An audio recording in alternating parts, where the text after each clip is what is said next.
સાબિત થઈ શકે છે। આ થેરાપી અમદાવાદમાં ભારે આકર્ષણ જમાવ્યું છે।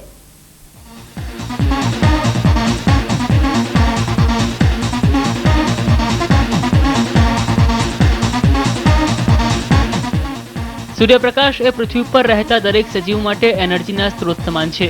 સૂર્યપ્રકાશમાં રહેલા કિરણો પણ શરીરમાં રહેલા રોગને દૂર કરવા સક્ષમ છે।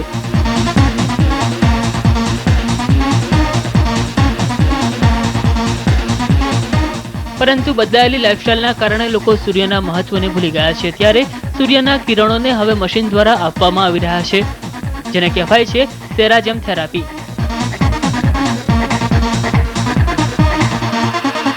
આ પદ્ધતિમાં મશીન દ્વારા સૂર્યના કિરણોને જે તે વ્યક્તિના શરીરમાં દાખલ કરવામાં આવે છે।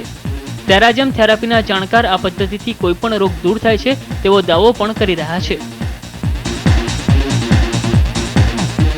मोक्सा, एक्यूप्रेशर, कायरोप्रैक्टिक, इन चीज़ों से हम natural FIRB for infrared rays यानी सूरज की सुबह की लालिमा, उनसे हम वहाँ पे पहुँच करके 7 सेंटीमीटर आपकी नसों में धीरे धीरे FIR मार करके उसको धीरे धीरे ओपन करके नॉर्मल करने की कोशिश करते हैं एक नेचुरल तरीके से। સેરાજમ થેરાપીમાં મશીન દ્વારા શરીરના કમર અને પેટના ભાગ પર અલગ અલગ 15 પોઈન્ટ પર કિરણો દ્વારા ગરમી આપવામાં આવે છે। એટલું જ નહીં, આ કિરણોની સાથે સાથે મસાજ અને એક્યુપ્રેશર જેવી ટ્રીટમેન્ટ પણ આપવામાં આવે છે। મારો 8 વર્ષનો બાબો છે, એની માટે હું આવું છું।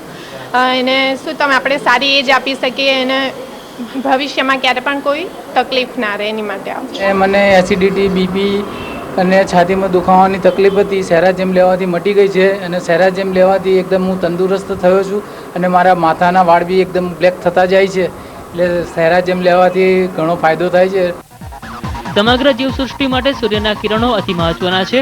ત્યારે સૂર્યના કિરણોનો વૈજ્ઞાનિક રીતે ઉપયોગ કરીને લોકોના રોગોને દૂર કરવાનો દાવો કરતી આ નેચરલ થેરાપી આજના એલોપેથી દવાઓના યુગમાં દર્દીઓને કોઈ પણ પ્રકારની સાઇડ ઇફેક્ટ વિના રાહત આપવામાં મદદરૂપ થઈ રહી છે।